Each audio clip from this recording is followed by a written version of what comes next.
Hello दोस्तों, एक बार फिर से आपका स्वागत है मेरे इस चैनल पे। पिछली वीडियो में हम लोगों ने अलंकार के बारे में बहुत ही शॉर्ट टाइम में और शॉर्ट ट्रिक से अलंकार को समझ लिया था, बहुत ही आसान तरीके से।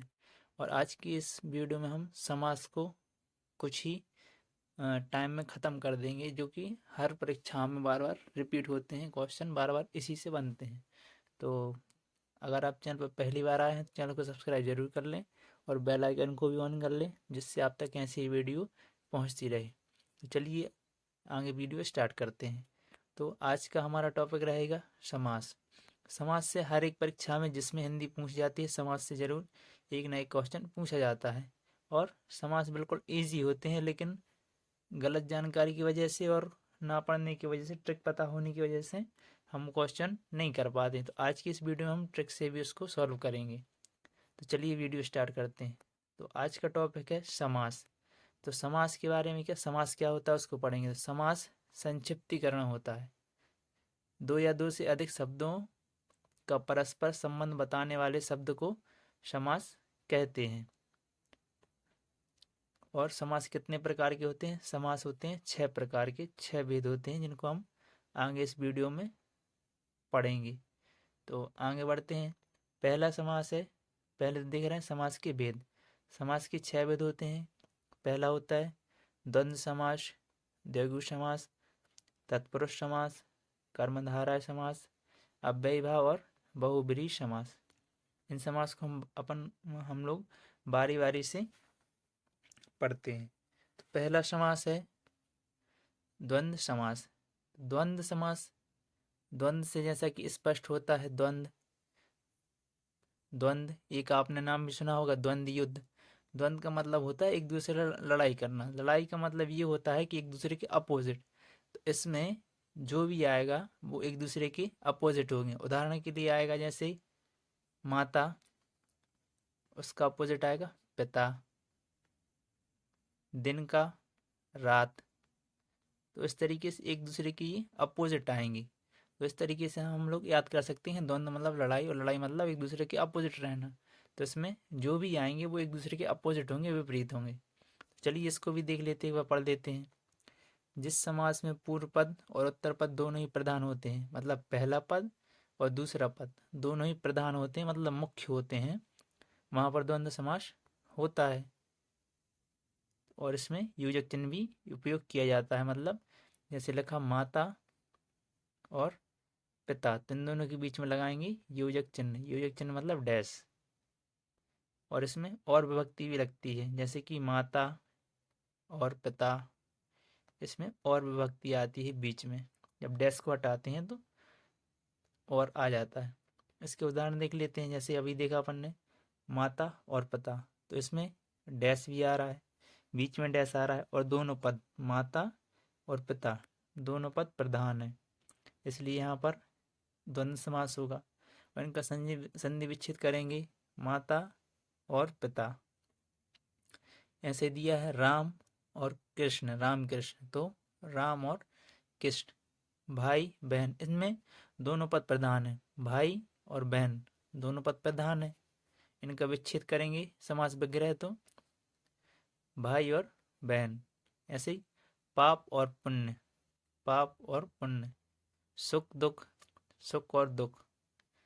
तो इस तरीके से द्वंद्व की सीधी पहचान होती है नॉर्मल, कि दोनों पद एक दूसरे के अपोजिट रहेंगे। जैसे सुख का अपोजिट दुख, पाप का अपोजिट पुण्य, भाई का बहन, राम का कृष्ण, माता का पिता।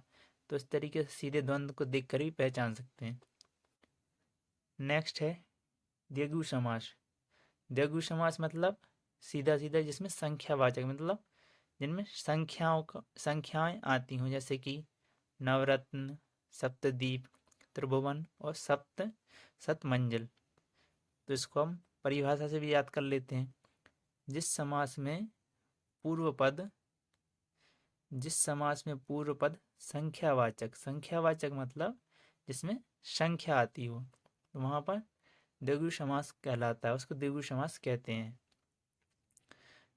द्विगु समास में संख्या की प्रधानता होती है, जैसा अभी बताया कि उसमें संख्या आएगी। जैसे कि उदाहरण देख लीजिए। उदाहरण में पहला उदाहरण है नवरत्न, तो इसमें 9 रत्नों का समूह, नवरत्न में आ रहा है 9, तो ये हो गया द्विगु समास। सप्तद्वीप, 7 द्वीपों का समूह, तो इसमें भी 7 आ रही संख्या। त्रिभुवन, 3 भुवनों का समूह, इसमें भी संख्या आ रही। और सत मंजिल, तो 7 मंजिल का समूह, तो इन सभी में संख्या आती है। तो द्विगु को हम इस तरीके से याद रखेंगे कि द्विगु मतलब जिसमें संख्या है वहाँ पर द्विगु समास होता है। नेक्स्ट चलते हैं अगले समास पर। अगला समास है कर्मधारय समास। कर्मधारा समास, जिस समास में पूर्व पद विशेषण और उत्तर पद विशेष हो, कर्मधारय समास कहलाता है। मतलब कि पीछे आगे वाला जो पद लगाया जाता है, जैसे काली मिर्च, वो पीछे वाले पद की विशेषता बताता है। जैसे कि इसमें लिखा है काली मिर्च, तो मिर्च कैसी है? मिर्च है काली, तो मिर्च की विशेषता कौन बता रही है? काली। तो पहले उत्तर पद मतलब जो आगे लगा है वो पीछे वाले की विशेषता बताता है, वहां पर होता है कर्मधारय समास।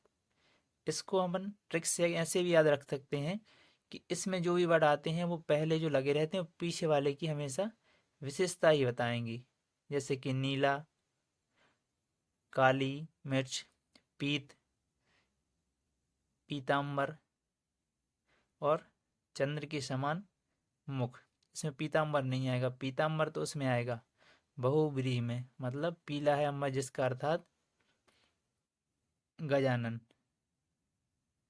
सॉरी गजानन नहीं, तो पीतांबर में आएगा पीतम, पीला है अंबर जिसका मतलब पीला है जिसका अंबर मतलब श्री कृष्ण, तो इसमें श्री कृष्ण वाला आएगा, तो ये बहुब्रीहि में चला जाएगा। बाकी इस तीनों इसी में आएंगे। तो कर्मधारा को ऐसे रखेंगे याद कि पहला पद दूसरे पद की विशेषता बताता है, वहां पर कर्मधारा होता है। उदाहरण नीचे दिए गए हैं। अगला है अव्ययी भाव समास। तो ये बहुत इजी है। इसमें क्या करना पड़ता है? पहला पद अव्यय लगा होगा, अव्यय की जगह पर अपन अगर ये भी बोलें कि पहला पद होगा वो उपसर्ग लगा होगा, मतलब उपसर्ग लगा होगा, उसको तोड़ेंगे तो पहला उपसर्ग होगा, बाकी एक शब्द बना होगा। तो इस तरीके से हम सीधी सीधी पहचान करेंगे कि उसमें अव्यय पूर्व पद एक अव्यय होता है या पूर्व में उपसर्ग लगा होता है। उदाहरण देखिए, सबसे पहले इसकी परिभाषा है, जिस समास में पूर्व पद अव्यय हो वहाँ अव्ययी भाव समास कहलाता है।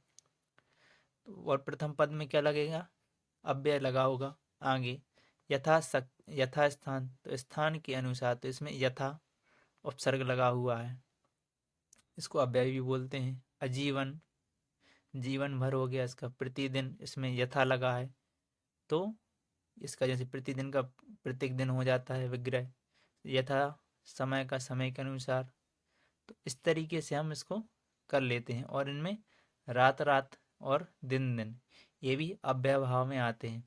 आप ये अपन ने पढ़ा था कि द्वंद्व समास, समास में आता है रात और दिन, और रात रात आता है वो अव्ययी भाव में आता है।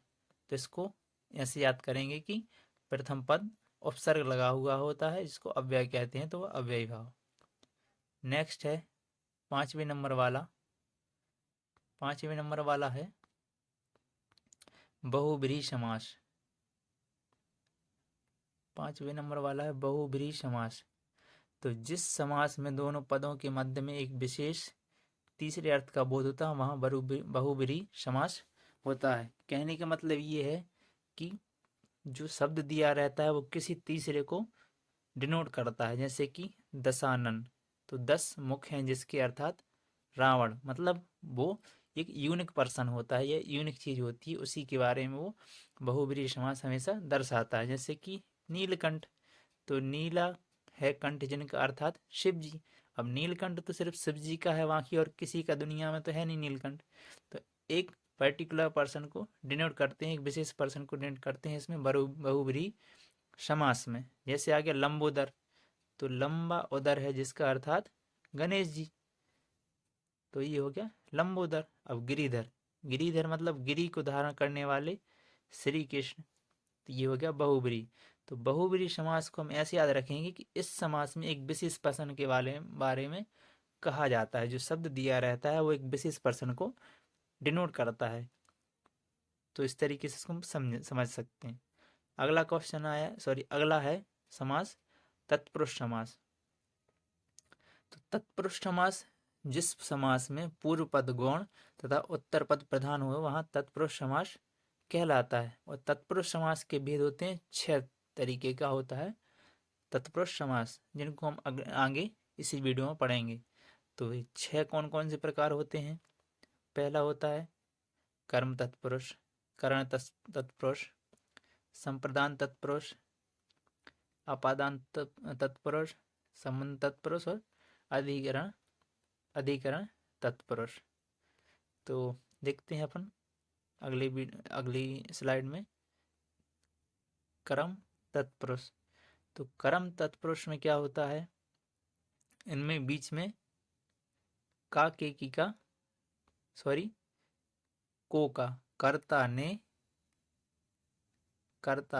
कर्म को, मतलब इसमें आएगा कर्म को आता है इसमें। तो जो भी अपन विग्रह करेंगे उसमें को लगा रहता है। मतदाता, तो मतदाता मतलब मत को देने वाला, तो इधर भी को आ गया, इधर भी को आ गया। और ग्रह को काटने वाला, तो इसमें कर्म तत्पुरुष में का लोप होता है। फिर आता है नेक्स्ट करण तत्पुरुष। करण तत्पुरुष मतलब जहां से का भाव उत्पन्न हो और अलग होने के अर्थ में आता है। अलग होने के अर्थ में नहीं, से के अर्थ में आता है। जैसे कि जन्म से उत्पन्न, जन्मजात, जन्म से उत्पन्न। मुंह मांगा, मोह से मांगा।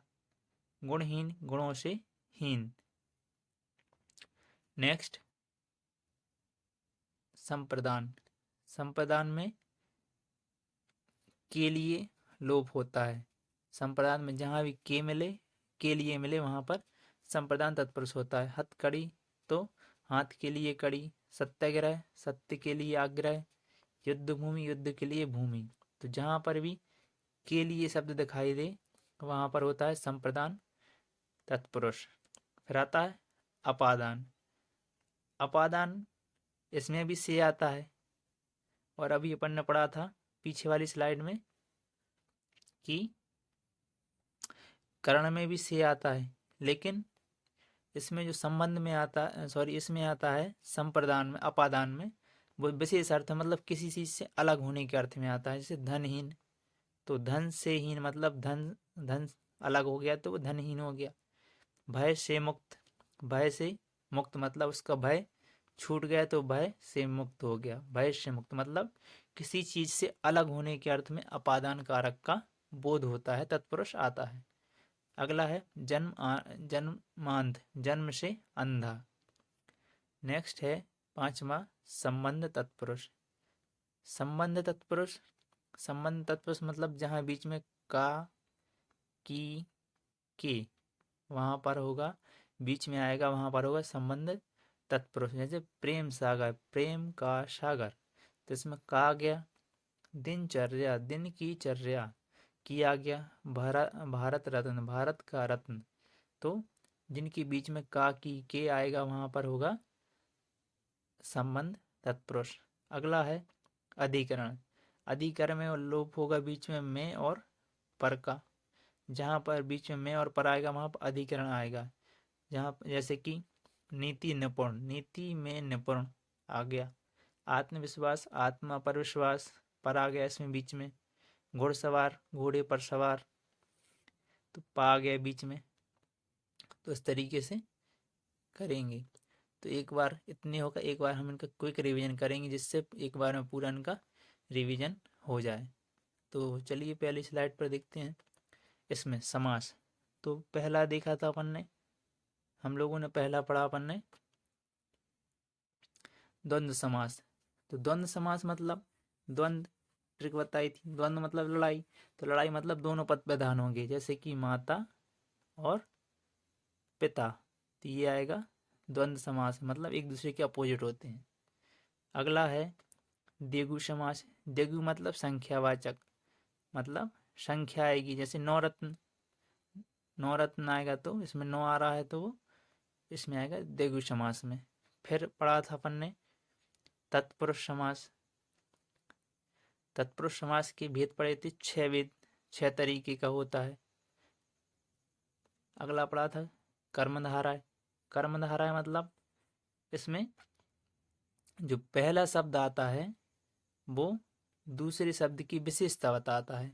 जैसे पढ़ा था अपन ने काली मिर्च, तो काली मिर्च में पहला शब्द काली जो मिर्च की विशेषता बता रहा है कि मिर्च कैसी है, काली है, तो यहाँ पर कर्मधारय होगा। फिर पढ़ा था अव्ययी भाव। अव्ययी भाव मतलब पहला वर्ड उपसर्ग लगा होगा वो अव्यय होगा। जैसे कि यथाशक्ति, यथाशक्ति, तो पहला वर्ड अव्यय होगा। फिर लास्ट में पढ़ा था बहुब्रीहि। बहुब्रीहि समास को हमने ऐसे ध्यान में रखा था कि इसमें जो वर्ड दिया रहेगा जैसे दशानन, तो यह वर्ड तीसरे का लोप होगा। जैसे कि दशानन मतलब 10 है आनंद जिसके, मतलब 10 शीश हैं जिसके, तो वो है रावण।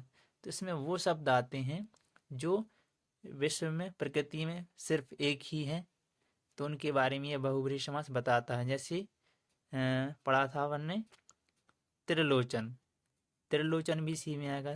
त्रिलोचन मतलब 3 है जिसके लोचन, मतलब जिसकी 3 आंखें हैं, तो वो है शिव जी। तो इस तरीके से वो बहुब्रीहि में आ जाएगा। तो ये थी आज की वीडियो समास पर। आई होप आपको वीडियो पसंद आई होगी। अगर आपको वीडियो पसंद आई तो कमेंट जरूर करके बताएं कि वीडियो कैसी लगी, और चैनल पर पहली बार आए तो चैनल को सब्सक्राइब कर लें और अपने दोस्तों में शेयर करें। तो आज की वीडियो में बस इतना ही, मिलते हैं अगली वीडियो में, तब तक के लिए धन्यवाद। जय हिंद।